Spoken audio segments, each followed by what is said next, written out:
শেখ আবুল হাসান আশআরী রাহমাতুল্লাহি আলাইহি ইলমুল কালামের বিশ্লেষণের মাধ্যমে যে আকীদাগুলো সাব্যস্ত করেছিলেন, সেই সময় তো মানে ব্যাপক আকারে তর্কশাস্ত্রটা প্রসার লাভ করছিল, যার কারণে প্রয়োজন হয়েছিল এটা করার এবং এটা গ্রহণ করার দরকার ছিল। এবং তিনি তো ওই সময় সংস্কারক হিসেবে বিষয়টাকে আঁকড়ে ধরছেন। তো এখন যদি ইলমে কালামটাকে আকীদা আমরা বলতে পারি না বা এটাকে একভাবেই করে দিই, সেই ওই চর্চাটা বা ওই ভ্রান্তি তর্কশাস্ত্র সেটা তো এখনো আছে।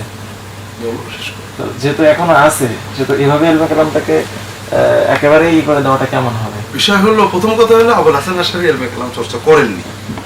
ইবনে কুল্লাব ইলমে কালাম চর্চা করছিলেন। আবুল হাসান আশআরী প্রথমে মুতাজিদের, পরে কুল্লাবের কাছে ছিলেন, পরে ওনার বইগুলো পড়ো উনি ইলমে কালামের উপরে জানেন। দুই নম্বর কথা হলো যে তোমরা পড়বে ফিকুল আকবরে বেশি পাবে, এখানে অল্প আছে। ইলমে কালাম এবং ইলমে আকীদার ভিতরে মৌলিক কিছু পার্থক্য আছে।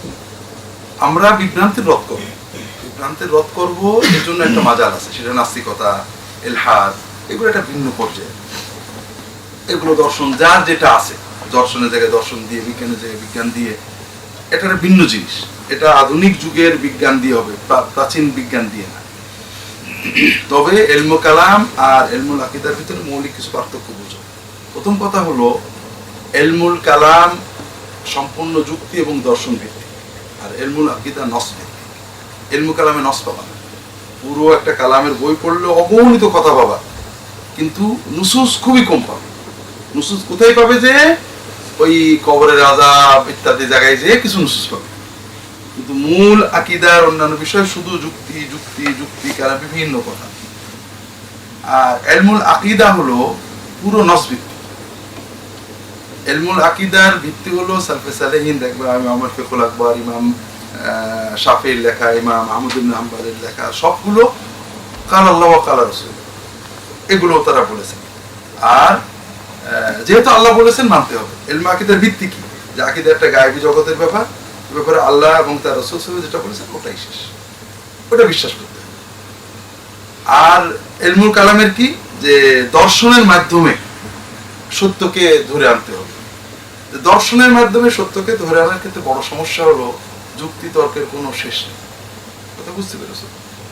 আর তুমি যখন কোরআনকে আল্লাহর কালাম মেনে নিলে, সেটা উপরে গায়েবী জগতের বিষয়গুলো মেনে নিলে ওই ঝগড়াটা থাকে না, আমরা পরে যাবো এই বিষয়ে। দ্বিতীয় হলো, ইলমুল কালামের ভিতরে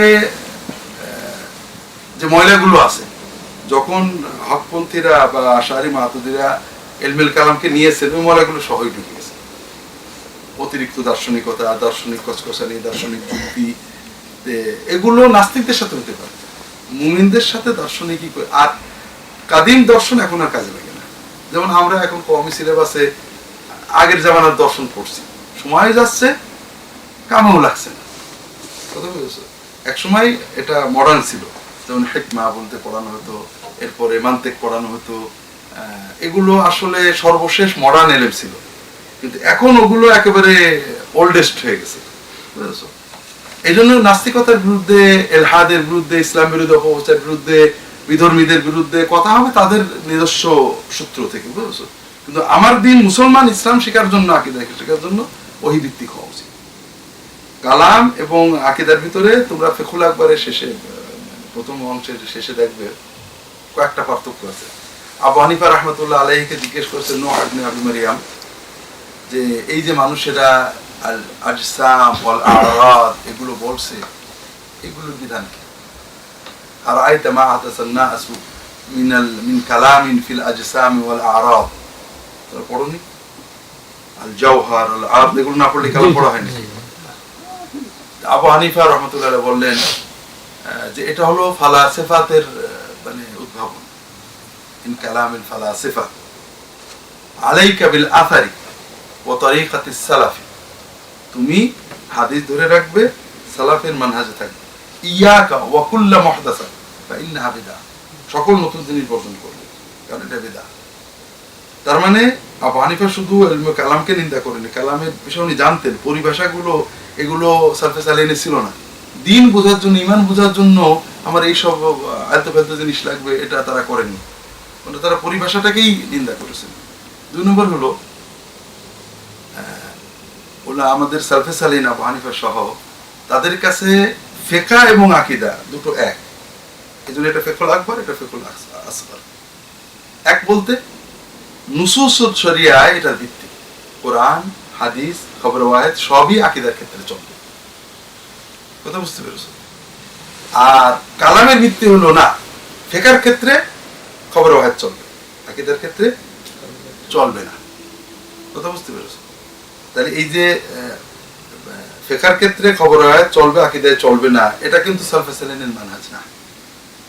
তারা মানে তাদের কথা হলো আকীদা আল ফিকহু ফিদ দ্বীন বা আল ফিকহুল আকবার, কাজে এখানে ওই সবকিছুই কোরআন এবং সুন্নাহ ভিত্তিক।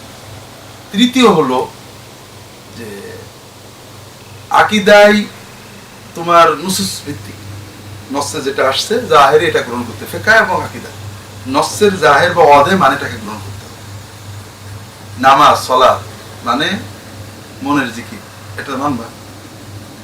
সালাতের বাতিনি ব্যাখ্যা, হজের বাতিনি ব্যাখ্যা বা তাহারাতের ওযু গোসলের একটা ব্যাখ্যা মানবে তোমরা? মানবে। ঠিক তেমনি আকীদা বিষয়ক এসেও তারা কোনো ব্যাখ্যা মানেনি, কথা বুঝেছো? কিন্তু ইলমুল কালামের ভিত্তি হলো যে খবর ওয়াহিদ তো আসবেই না, কোরআনের নুসুস ইহতামিলুত তা'ওয়িল, কাজেই ইয়াকিন হলো আকল, আকলের ইয়াকিনের সাথে যদি কোরআনের কথাও মুতাআরিদ হয় কোরআনের ব্যাখ্যা করতে হবে। এটা ইলমুল কালামের মূল ভিত্তি। অনেক নুসুস আছে, আশারি মাতুরিদি তারাও এগুলো লিখেছে। চতুর্থ হলো ইলমে কালামের ভিত্তি দর্শন মানতে, আর ইলমে আকীদার ভিত্তি ওহী। এই জন্য ইলমে আকীদা ইখতিলাফ খুব কম, কোন ওহীর উপরে ইখতিলাফ খুব সীমিত।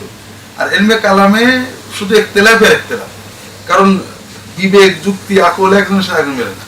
ও বলছে এটা আকল, এটা আকল, কথা বুঝলেন না?